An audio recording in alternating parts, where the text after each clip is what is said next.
اعوذ باللہ من الشیطان الرجیم بسم اللہ الرحمن الرحیم نحمدہ ونصلی علی رسولہ الکریم۔ انتہائی قابل احترام سامعین و حاضرین، مجھ سے اچھے لوگوں، السلام علیکم ورحمۃ اللہ وبرکاتہ۔ دروشی پڑھ اللہم صلی علی محمد۔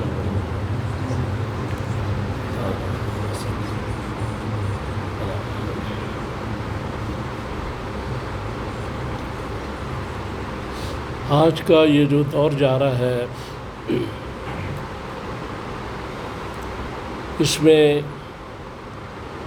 عدم برداشت جو ہے اس کا دور ہے۔ برداشت ختم ہو چکی، اور صرف پاکستان میں نہیں بلکہ پوری کائنات میں یہ جو زیرو ٹالرنس کا ایک فیز چل رہا ہے۔ گزارش یہ ہے کہ اس کی وجہ کیا ہے؟ کوئی کسی کی بات سننے کو تیار نہیں، باپ بیٹے کی بات توجہ سے نہیں سنتا، بیٹا باپ کی بات توجہ سے نہیں سنتا، بیوی اور شوہر میں انڈرسٹینڈنگ نہیں، زیادہ تر ایک دوسرے کو برداشت ہم نہیں کر رہے۔ تو اس کا مسئلہ کیا ہے؟ بیک گراؤنڈ کیا ہے؟ تو یہ ہے کہ خالق کائنات اللہ تعالیٰ جو ہے، انہوں نے یہ دنیا بنائی اور احکامات جاری کیے زندگی گزارنے کے لیے، کس طرح زندگی گزار۔ تو محمد رسول اللہ صلی اللہ تعالیٰ علیہ وآلہ وسلم نے وہ زندگی گزار کے دکھا دی۔ یعنی قرآنی تعلیمات جو تھی ان پر عملی جو نمونہ تھا وہ حضور سرور کائنات صلی اللہ تعالیٰ علیہ وآلہ وسلم۔ اب اس میں بنیادی بات کیا تھی؟ جو بنیادی بات حضور کے کردار میں اور جو قرآن اور آیات کی روشنی میں، وہ برداشت تھی، ٹالرنس۔ مکہ میں رسول اللہ صلی اللہ علیہ وسلم نے 13 سال تبلیغ فرمائی اور بہت کم مسلمان ہوئے، چونکہ وہاں آپ برداشت کا سبق دے رہے تھے، صحابہ کو برداشت سکھا رہے تھے، بلکہ یہاں تک بھی حکم تھا کہ اگر تم پر کوئی ہاتھ اٹھائے تو تم نے جواب نہیں دینا۔ لہذا لوگ اس طرف آ نہیں رہے تھے، لیکن وہ جو 15-20 مسلمان ہوئے،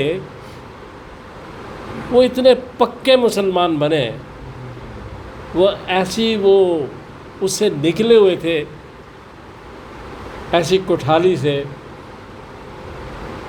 ایسی انگیٹھی سے وہ کندن بنے ہوئے تھے کہ پھر آدھی دنیا پہ انہوں نے حکومت کی۔ مدینہ شریف میں جا کے تعداد بہت زیادہ ہو گئی۔ اب وہ برداشت جو ہے، وہ قرآن پاک کیا فرما رہا ہے؟ سورہ بقرہ کی آیت نمبر 155، اس میں کہا گیا، اللہ تعالیٰ فرماتے ہیں کہ ہم تمہیں پھلوں کی کمی سے، دوسری کئی چیزوں سے آزمائیں گے، آزمائش ہوگی تمہاری، اور جو لوگ اس پر کھڑے رہیں گے، صبر کریں گے، اور جب ان پہ کوئی مصیبت آئے گی، اس کا مفہوم یہ آیت کا، تو وہ ایک ہی بات کہیں گے، اِنَّ لِلَّهِ وَإِنَّا إِلَيْهِ رَاجِعُونَ۔ اور پھر وہ لوگ ایسے ہیں اللہ تعالیٰ جن پہ اپنی صلوات اور سلام بھیج رہا ہے۔ یعنی برداشت اور صبر تقریباً ایک ہی چیزیں ہیں. تو صبر کا قرآن نے کتنا ذکر کیا. سورہ عصر اس میں یہ کہا گیا کہ یہ نہیں کہ تم صرف خود حق پر ہو جاؤ بلکہ لوگوں کو بھی اس طرف لاؤ، تلقین کرو، اس کی تواصی کرو، اور صرف خود نہیں صبر کرو بلکہ دوسروں کو بھی اس طرف لے کر آؤ. وہاں بھی یہ بات برداشت کی اور اس چیز کی. اس کے بعد اور بھی کئی آیات میں بات کی گئی، سورہ 3 میں بھی یہی بات کی گئی. اور اس کے بعد یہ چیز ہے کہ جو بنیادی سبق، جو بنیاد قرآن نے، حدیث نے فراہم کی مسلمانوں کو، بلکہ ساری کائنات کو، اب کوئی اسلام میں آئے یا نہ آئے، یہ تو منشور الہی ساری کائنات کے لیے ہے نا. تو وہ نماز اور روزہ. تو نماز جو ہے وہ کیا ہے؟ وہ بھی برداشت ہے کہ جب نماز پڑھ رہے ہو تو آپ نے کوئی گالی بھی دے دے تو اس کا جواب نہیں دے سکتے، نماز ٹوٹ جائے گی. لہذا صبر پیدا ہوتا ہے، ٹالرنس پیدا ہوتی ہے، ول پاور اسٹرانگ ہوتی ہے. اور روزہ کہ بھوک لگے، پیاس لگے، تم نے فلاں وقت تک کچھ نہیں کھانا پینا، اس سے بھی برداشت پیدا ہوتی. یہ بھی صبر سکھا رہا ہے روزہ بھی، یہ بھی ٹالرنس کی طرف لے کے جا رہا ہے. تو جو ہماری عبادات جو بنیادی ہے اور جو ہماری یہ بنیادی چیزیں اللہ تعالیٰ نے عطا فرمائی پوری انسانیت کے لیے، تاکہ ان میں برداشت پیدا ہو، ان میں ٹالرنس ہو. جو معاشرہ، جو سوسائٹی، جو گھر، جو ملک عدم برداشت کا شکار ہو جاتا ہے وہ اخلاقی طور پہ تباہ ہو جاتا ہے. اس لیے اس پر بڑا زور دیا گیا کہ یہ کام آپ نے کرنا ہے. اور رسول اللہ صلی اللہ علیہ وسلم نے اپنی ذات پہ بڑی سختیاں جھیلی، بہت تکالیف برداشت کی خود بھی، اور دکھایا سب کو کہ میں اتنی تکلیف برداشت کر رہا ہوں، اتنی سختیاں برداشت کر رہا ہوں، اتنے مصائب سے گزر رہا ہوں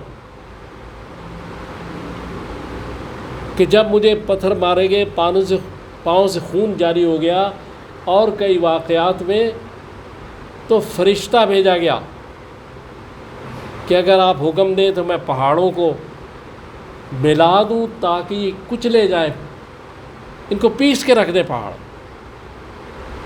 لیکن آپ نے کہا نہیں، میری تو درخواست یہ ہے کہ اگر یہ ایمان نہیں لاتے تو ان کی اولاد جو ہے وہ ایک اللہ کو مانے اور کسی کی پرستش نہ کرے. اتنی سختیاں، اتنے مصائب، اس کے بعد بھی حق پر اڑے رہے، جمے رہے.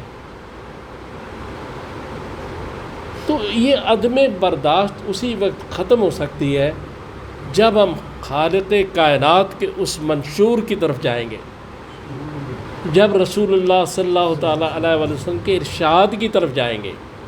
مسلمان ہو جانا بڑی اچھی بات ہے، ہم مسلمان ہیں، یہ ایک بہت بڑی نعمت ہے. لیکن غیر مسلموں کے لیے بھی یہی بات ہے کہ اگر اس دنیا میں امن قائم کرنا چاہتے ہیں، اگر یہ جو زیرو ٹالرنس پہ پہنچ چکی ہے یہ دنیا، اس کو واپس لانا چاہتے ہیں، تو آپ کو قرآن کے ارشادات اور رسول اللہ صلی اللہ علیہ وسلم کو نمونہ بنانا پڑے گا. یہ بہت ضروری ہے، چونکہ برداشت پیدا ہوگی تو سارے معاملات ٹھیک ہو جائیں گے. بعض دفعہ خاوند بیوی کی بات نہیں مانتا، کوئی جھگڑا ہو جاتا ہے، برداشت نہیں. بعض دفعہ بیوی خاوند کی بات نہیں مانتی، پھر جھگڑا ہو جاتا ہے، برداشت نہیں. نمک زیادہ ہو گیا، پلیٹ پھینک دی کہ یہ کیا کیا ہے، سارا کھانا ہی زہر بنا دیا ہے. اور اگر بیوی خاوند کو بات کہہ دی تو بیوی اٹیچی کیس اٹھا کے جا رہی ہے کہ میں تو جا رہی ہوں اپنے والدین کے گھر، یہ برداشت کا نہ ہونا، برداشت کا ختم ہونا، یہ بہت ایک بڑا کینسر ہے، ناسور ہے، جو بڑی بری طرح پوری اس کائنات کو اپنی لپیٹ میں لے رہا ہے۔ اور شاید مجھ میں بھی برداشت نہ ہو، میں یہ بات نہیں کرتا، میں تو وہ بات بتا رہا ہوں جو مجھے اور آپ کو کرنی ہے، میں یہ کہہ رہا ہوں۔ لہٰذا اس کی طرف اگر ہم جائیں گے، یعنی قرآن کی تعلیمات اور رسول اللہ صلی اللہ علیہ وسلم کی سیرت، تو پھر یہ ساری باتیں ٹھیک ہو جائیں گی، یہ دنیا امن کا گہوارہ بن جائے گی۔ لیکن اگر یہ نہیں ہوگا، صبر نہیں ہوگا، تو حسد پیدا ہوتا ہے، حسد پیدا ہوتا ہے تو تمام بیماریاں جو ہیں وہ پیدا ہوتی ہیں، کہ جڑ ہے وہ۔ اس لیے اس خالق کائنات کی طرف رجوع کیا جائے، رسول اللہ صلی اللہ علیہ وسلم کی زندگی کا مطالعہ اور آپ کی زندگی کی طرف رجوع کیا جائے، پھر ہم اس دنیا کو گہوارہ امن بنا سکتے ہیں۔ اس کے علاوہ کوئی اور چارہ نہیں۔ اللہ تعالیٰ سے دعا کریں کہ اللہ تعالیٰ مجھے اور آپ کو توفیق دے کہ میں نے جو باتیں کی ہیں ہم ان پہ عمل کر سکیں۔ صلی اللہ تعالیٰ علی خیر خلقہ محمد وآلہ و اصحابہ اجمعین برحمتک یا رب۔